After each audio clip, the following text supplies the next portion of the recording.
Good, fantastic. We can see the webinar is now live.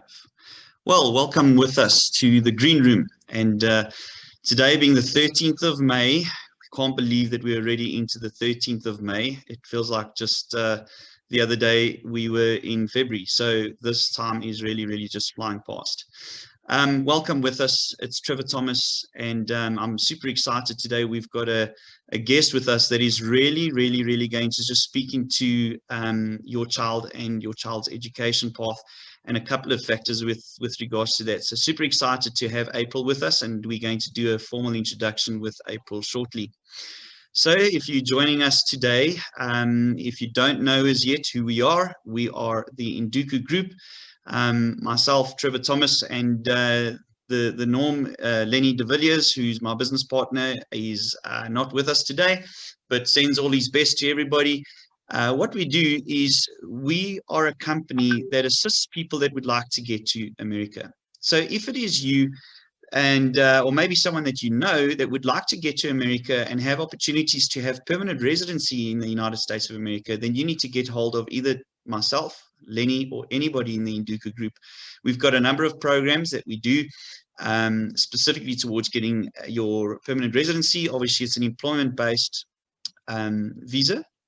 Firstly, we also assist people that are currently on temporary-based visas. Perhaps you've got a commercial driver's license in America and you'd like to make that a more permanent solution, you can get hold of us. And then, of course, we've got the nursing program, which is starting to really gain a lot of traction. A lot of nurses are getting hold of us, so we're super excited about those opportunities. Then you are definitely speaking to the right company. Us, in partnership with Visa Solutions, internationally acclaimed Visa Solutions, we will get you to America and have a successful immigration path. Part of that successful immigration path is what we do in this time and space. And this is what we call the Green Room. So the Green Room, guys, is a place where you get to ask us questions and to suggest topics. And what we do is we go and do a little bit of homework and we start to really just dig deep in terms of what are certain of the things required to have a successful immigration. We've spoken about taking your dogs across. We've spoken about varsities in the States. We've spoken about, can you take wine with you? We've spoken about guns. We've spoken about all these different things. And what this is a great space, whether you're going to the USA or if you're going any other place, it might be into New Zealand. This space really talks to immigration and having that as a successful path in your life. So today, once again, a super topic. We have got with us April Remfrey. Very warm welcome to you, April. It is so lovely to have you with us today.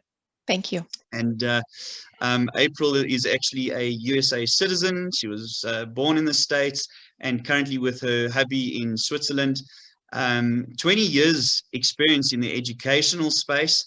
April, maybe if I can, could I hand to you for a couple of minutes, give us a short introduction of who you are and obviously of your company, please, April.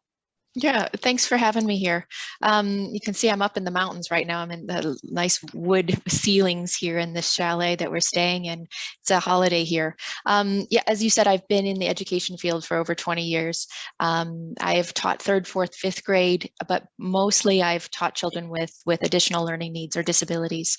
And I've taught in public, private, international schools, and I've taught in small towns, inner city, suburbs, and now for the last 8 years, my husband and my daughter have lived in Switzerland, and this is our 15th move.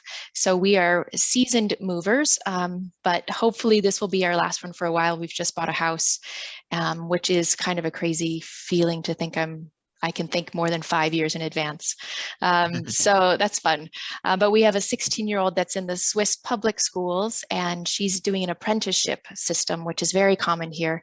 And I've been learning a lot about that system. But through my teaching experience, what I've noticed the whole time I've been teaching is that every time a child moves, part of their story is lost, their educational story.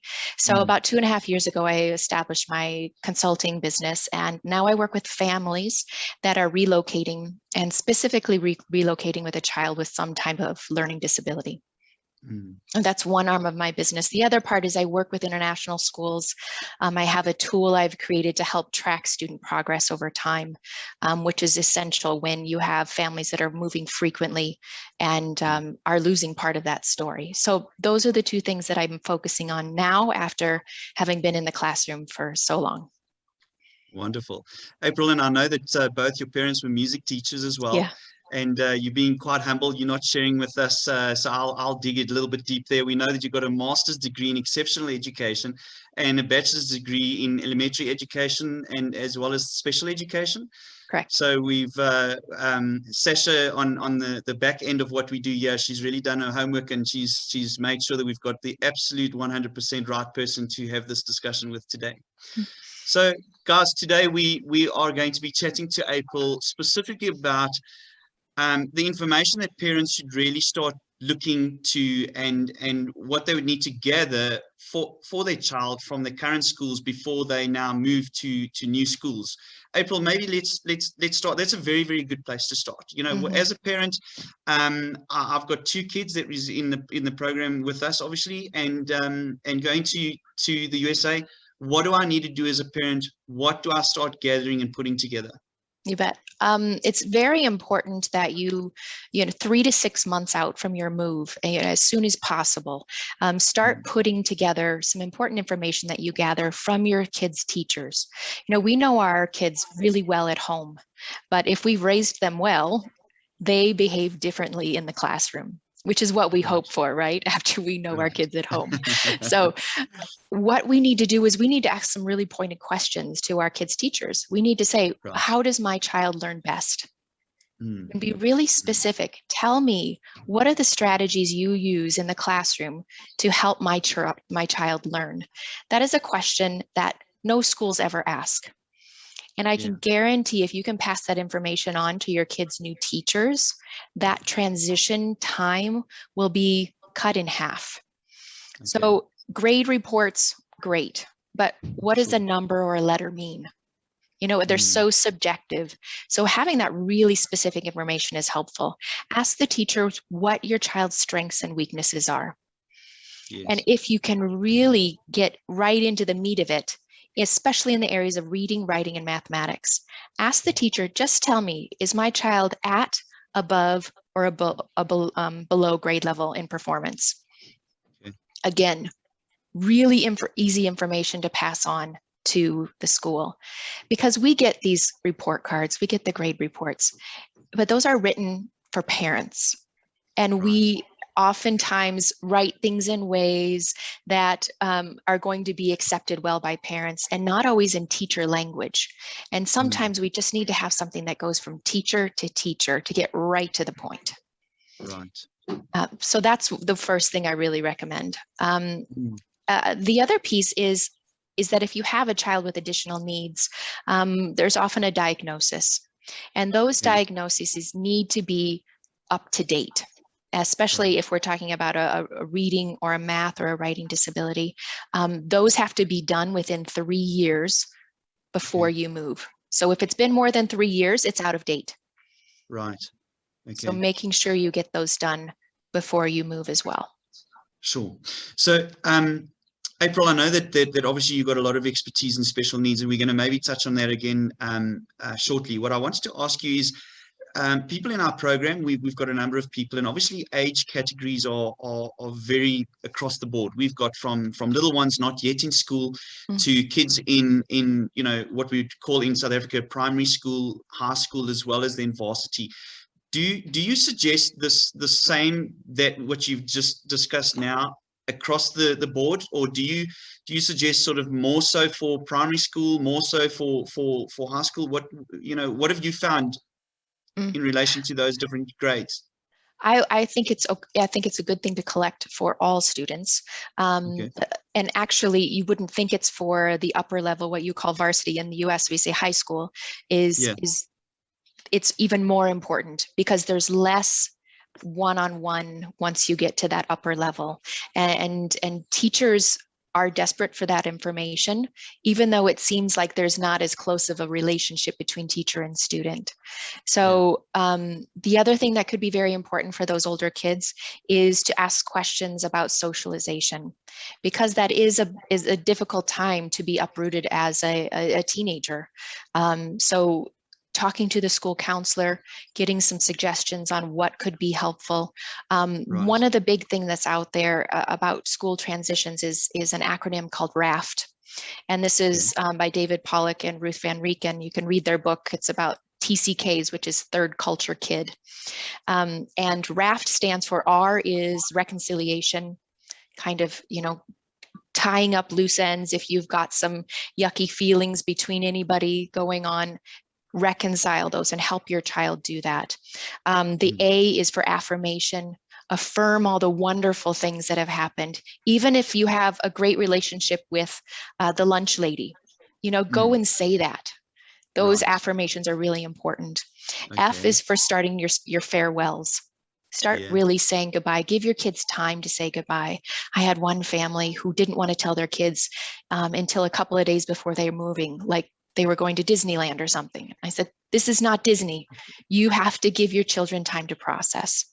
Yes. And then T is the last one, which is thinking destination.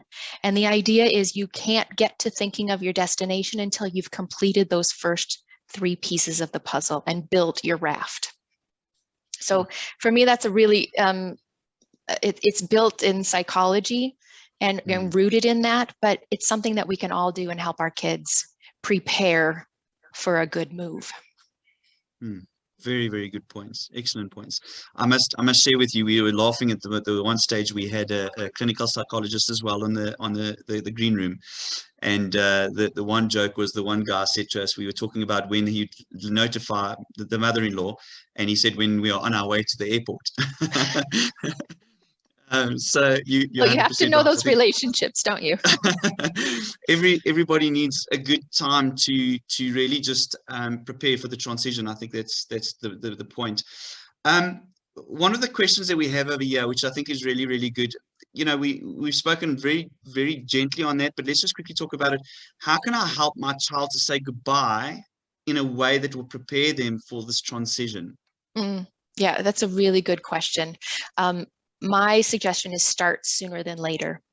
Right. And let your children find multiple different ways to say goodbye.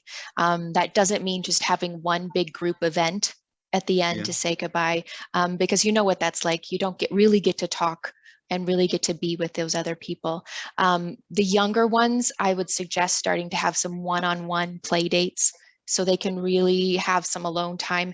And there are a lot of activities you can find online that those kids can do together to create a memory together. Okay. So one thing is a memory book with pictures, with things written from each other, or drawings if they're younger. For older ones, there are some really great online photo albums that can be created. So if you have friends that even after you move, they can continue adding pictures to these online photo albums and writing things. And we're really lucky, when we moved to Paris 20 years ago, we would call our folks once a month for about 10 minutes each, and that would be about $50 US. It's a totally different ball game now when we have our kids being able to be on TikTok and WhatsApp and what have you. Sure. But it doesn't take the place of being with your friends. Yes. So the other part that's really important is to acknowledge to your kids, I know it's hard to be separated from your friends, and not just say, oh, you'll be okay, you've got WhatsApp, right? You acknowledge the yucky feelings. Sure. Right. And one of the other things that I've just learned recently, which I like to use, is playing the I wish game. It even works with our 16-year-old. I'll say something like, oh, I wish that you had an airplane you could get in and get to your friends in America in 2 minutes. And then she can start playing on the I wish. I wish we could meet on the moon for the night, or something like this. Yes. And it just gets them away from the difficult feelings, but also acknowledging them at the same time. Okay, excellent points. April, so one of the questions that we frequently, have to deal with a lot of people is the following: that obviously in South Africa, it's very difficult in terms of employment. So one doesn't want to sometimes, could I say, be transparent to the people that you work with that you are in this process of moving. Yeah. However, I think from a child's perspective, and in terms of that transition for children with the schools and that sort of stuff, would you suggest, I suppose this is the question, would you suggest that one also just shares this information with the teachers and with the people that are currently educating the kids and the path that they know, so they understand what is going on at home, the mental changes and the different things that are going through there? So you would suggest that as a teacher, and obviously coming from as a parent yourself, moving so many times? Yeah, 100%. We moved to Switzerland when our daughter was 8. Right. And we let the teacher know the second the decision was made, Yes. because there was obviously going to be changes in our daughter, whether she knew she was changing or not. But the other thing I think that is important is to let the teacher know your strategies that you're using at home to help your child deal with the upcoming move. So if you're going to use the raft principles, educate the teacher about that. Tell them what those things are, so the teacher can be using the same words at school that you are at home. So some continuity, and then the child starts to feel a bit more supported and feels like everybody's on the same page.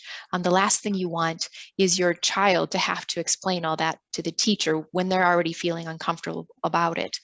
So the teacher then would know, okay, I need to leave this space available. If they want to talk, they can. But as a parent, it could be important to maybe each week or every couple weeks to give an update. This is the new thing that happened. Okay, we found a house, we found an apartment. So especially for the younger ones, they like to know that the parents and the teachers all are saying the same thing. It makes them feel better about the situation. Older kids, you may want to go talk to the school counselor. Okay. And let him or her know that this is coming up. They may have some ideas that you hadn't even thought of. They may have some ideas of how they can facilitate the saying goodbye part at school. So bringing everybody on board is better than trying to keep it in the dark. However, in telling your kids, I really recommend waiting until a final decision has been made, because that going back and forth for your kids is really stressful. And, they're going to know that you're going through something stressful, but sometimes just saying, Mommy and Daddy are working on making a big decision is enough. Okay. Very good. Yeah. Otherwise it's also all over the place and emotions up and down, and okay. Ours are enough going up and down, right? So in terms of the strategy that you've just discussed, what other activities will help in the children being involved in the move? What have you found works, April? Yeah. Okay. So we've talked about before, right? So now this is the during, and Google Earth is a wonderful gift in this area. And as funny enough, I had a student that loved to show me where his family had just moved to a new house, just in the same village, but he wanted to show me the house on Google Earth. So we got over the house, and he said, keep clicking, you'll be in my bedroom soon. He really thought it was going to zoom right through the roof. But it's really important to have your kids, even when you've decided on where you're going to live and where school is, walking through Google Earth on the path to school. What's that going to look like? Or if you're going to drive your kids, what's that drive going to look like? If you're going on a house hunting trip, which I know doesn't happen as much right now, but take pictures of everywhere you go. Your kids will want to look at those pictures, not just once or twice, but dozens of times. And that will help relieve some of the anxiety, because if we don't give them a mental picture, they'll create their own. And oftentimes it's a lot scarier than reality. The other thing that I recommend to families is that when it's time to pack, you know how we often do okay, we're taking that, we're going to store that, we're going to give that away, we're going to throw that away. Let your kids make their own piles too. Right. Don't make all those decisions for them. Even if you don't agree with some of those, which you're not going to. Sure. Yeah, you're letting them have some control over that. Let them pack their bag that they're going to take on the plane with them. Maybe make a list of suggestions or categories of things, but let them make those decisions. The more choice that you provide, the more control they're going to feel in a very uncontrolling environment. Okay, excellent points. So April, we've spoken about the first part of this transition, right? The leaving. Can I tap into the arriving? Mm-hmm. What would you suggest for we arrive now in America, and the school is about to start and kids are about to go through to the school. What was your approach with your family, if I can personalize it? Sure. Well, it's different in Switzerland. There are no school visits here, not Sure. allowed. But in the US, they're much better about school visits. And I would suggest that you call the school once you know which school your kids are going to, and ask that your kids can come to the school when there's nobody else there. Yes. And at the beginning of the school year, there are going to be a lot of new kids. And Okay. there's tends to be a program, to help with the transition. If there's not, if you don't know about one, ask for something specific.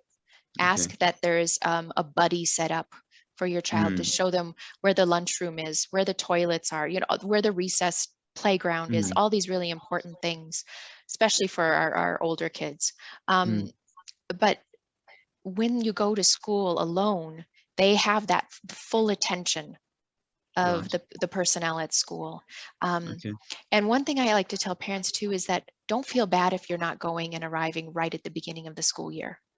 There Right. can be some advantages to coming in the middle of the year. Your child is going to be the only new kid that one day. They're going to get all the Right. attention, Okay. right? So don't beat yourself up about not getting there for the school to start in August. It's all right. Yeah. Okay. No, that's great advice. So one of the other things that we obviously more often than not hear is make sure your child gets involved sooner than later in terms of extracurricular activities, into the sports, into the drama class, whatever those things are. Do you feel that is going to help with transition? Is to really just make sure that they sort of dig deep and get involved with a lot of different things? Yeah, I think so. But I'd be careful to not overschedule. Okay. Kids need some downtime to process this transition. They're going to need time to potentially journal, write down Okay. their thoughts, have time to talk to their friends back home, and let them, again, have the choice. Yes. What is it that you're interested in? I'm not just going to put you in something 5 days a week after school so you're busy to ignore your feelings, which is what the Yes. last thing we want to do. We want to still be able to talk about the feelings, voice what you're feeling as parents. It's not easy Right. for us either. And say Sure. it out loud. Your kids need to see that you are also going through the transition, and tell them how you're dealing with it, because then you're Okay. modeling, how to deal with your thoughts and your feelings. Say to your kids, like when we moved here, my husband's in the orchestra and I'm in the band in the local, Yeah. in the village. And Right. that was a way for me to feel like I was integrating. Okay. And so I was modeling that behavior for our daughter. So do the same thing wherever you're going. Talk to your kids and say, I'm really nervous about going to band tonight. They speak Swiss German. I don't understand half of what they're saying, but I know how to play my instrument and I can still enjoy the process. Or come home and say, yeah, somebody said something to me today and I had no idea what they were saying. So I just kind of smiled and nodded. But these are Yeah. strategies, and we have to Sure. show our kids that no matter how old you are, you're working through it. Okay. So to get back to the sports and the drama, and that we have a lot of those in the US. We have a lot of extracurricular options. But there are also a lot of academic extracurricular options, depending on your kid's ability level and what they enjoy. But there's also playing outside, Sure. get outside, let your kids go play in the street, and we have to be a little careful about that in the US because kids that are too young on their own, people get a little worried about. Whereas Sure. where we are in Switzerland, it's expected that kids are going to be on their own playing. But Yeah. kind of feel out what the norms are with neighbors. go take cookies to the neighbors, introduce Okay. yourselves, have your kids come with you so they can see what Okay. that process is like too. So from an education perspective, April, a lot of people are worried that, listen, my child is currently, let's say, I'll personalize it for you from my side, right? Connor is in grade 8. So he's going to move across, and like you say, it might not be a perfect scenario that he arrives there the beginning of grade 9. As a parent, you're a little bit apprehensive about, is he going to be on the South African education system? He's like at this level. When he goes to America, what is the impact of that? And, as a parent, what do you suggest should be the strategy when it comes to that? Yeah, it's definitely a worry. In international schools, we always talk about, which curriculum the kids are going to be jumping into. The thing is, the US is such a massive place, right? That the standards are different in every state. And Okay. that's something that you can look up online. The Department of Education for every state has that information listed. You Okay. may want to take some of that information to your child's teacher now Okay. and say, okay, these are the standards for grade 9 where we're moving to. Where does the curriculum here lock up with that? Are we Yes. going to be in the same level? And again, that's part of that preparedness. So but there are a lot of tutoring options in the US. There's a lot of online tutoring, but there's also going to be that transition time. There's going to be a dip. And there's going to be a dip because of the emotional impact, but also the social impact, especially going into grade 9. That's the first year of high school in the US. Right. And being cool is going to be really important, and you're going to have to give some time for your kids to integrate on that social level. But I would talk to the teachers in South Africa first, provide that information of where the standards are, of where you're going, and see what, if there can be something even done before moving. Okay, fantastic. April, now, obviously, one of the things where you are an absolute expert in is special needs kids. And we have families that are going to be listening today to get a little bit of insight from April with regards to special needs.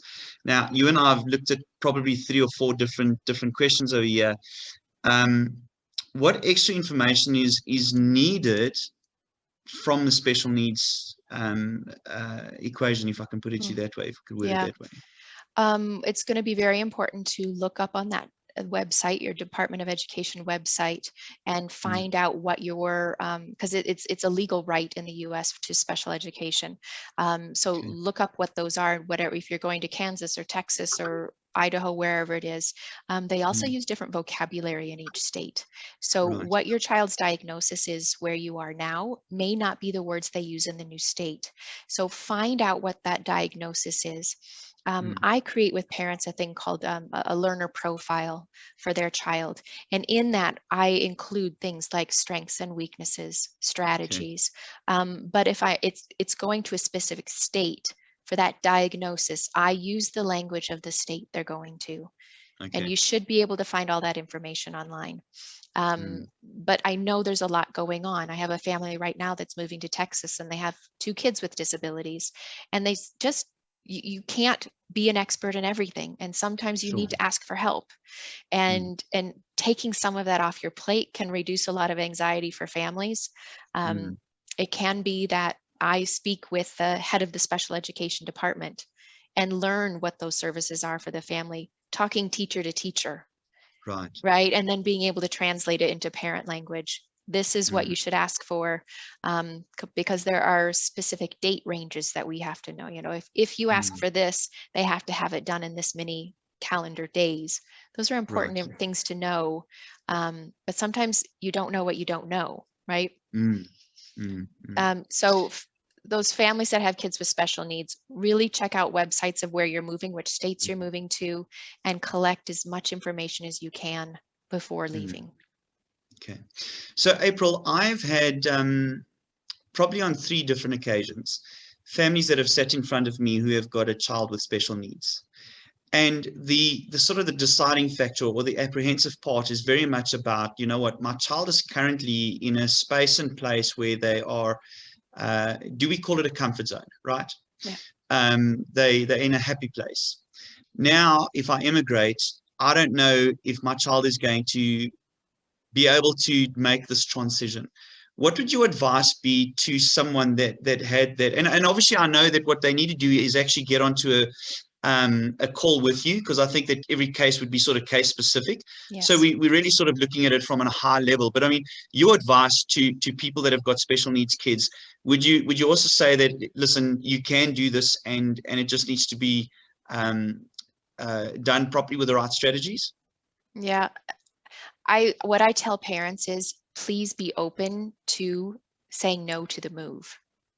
Right? You have to have both. You can't close any doors.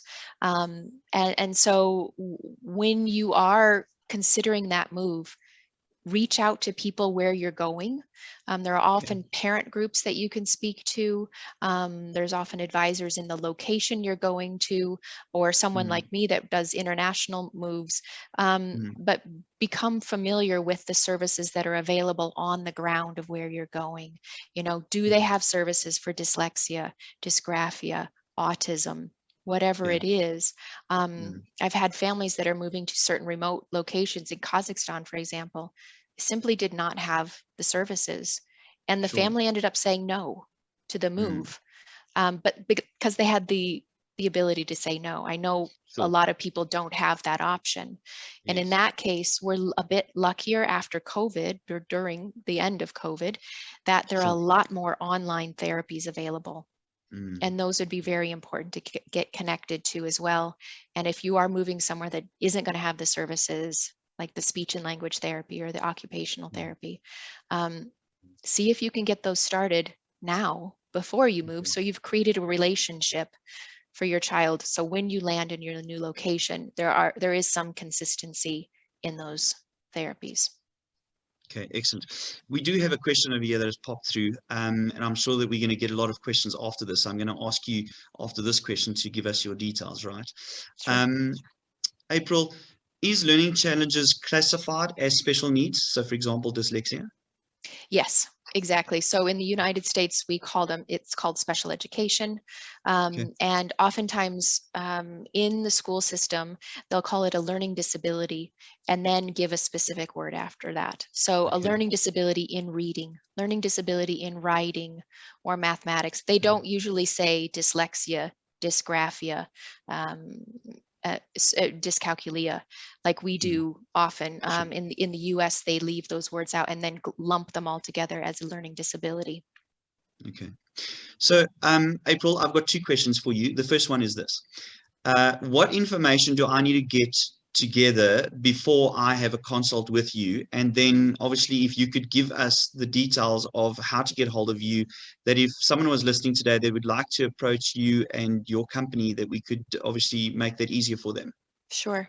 I give everybody a 15-minute free consult where you don't have to have anything prepared. You can come and just tell me your story, and then I'm able to say if I'm able to help, or I can send you to someone. I have a really big network, typically if I can't help, I know someone else that can.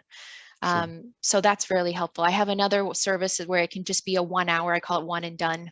1 hour, come with all your questions. We do this with our tax provider, just come with every single question you have and sit there and fire them at me for an hour. So, and then this learner profile I talked about before, I do that often for families, especially between about March and July. That's full on with learner profiles. So what I recommend is go find my website, which is remfreyeducationalconsulting.com. I also have under the same Remfrey Educational Consulting on Facebook. You can find my page there, and just send me a message. Tell me a bit about your situation, and we can decide if you just need a 15-minute consult or an hour, and we can go from there. Fantastic. For those of you that are busy looking up, the spelling on that is R-E-M-F-R-E-Y-E. No extra E on the end there. Okay. I've got, sorry, that was into education. So yes. It's Remfrey and then educationconsulting.com. Okay. You got it. So April, just before we say goodbye, and I want to thank you so much for the time that we could have had today. I think that it was really, really fruitful. I want to ask you one last question, but it's not as an education specialist. I'm going to ask you as a mom. what advice, what is the final tip you could give to our listeners that when they are looking to immigrate or to make this transition with their kids in terms of education, what advice would you give as a mom? Trust the process. Okay. Our anxiety and our fear of the process comes out to our kids really easily. And if you are anxious, talk to your kids about it. Tell them, I'm feeling really nervous about this. How are you feeling? Yeah. Let them know, but try to trust the process. That's what made, for me, this transition to Switzerland in a system that is so different from anything I ever knew, much more comfortable. And trust the experts that they have kids' best interests at heart, and just like we do. And so that's where I try to come from all the time, is a place of, you know, they're doing their best, I'm doing my best. So I try to trust the process. Fantastic advice. April, thank you so very much for your time with us this afternoon. I know that this is really going to help many families, not just those that are in the Decorah process, but those that are wanting to go to Australia, New Zealand, maybe Switzerland, and meet with you there.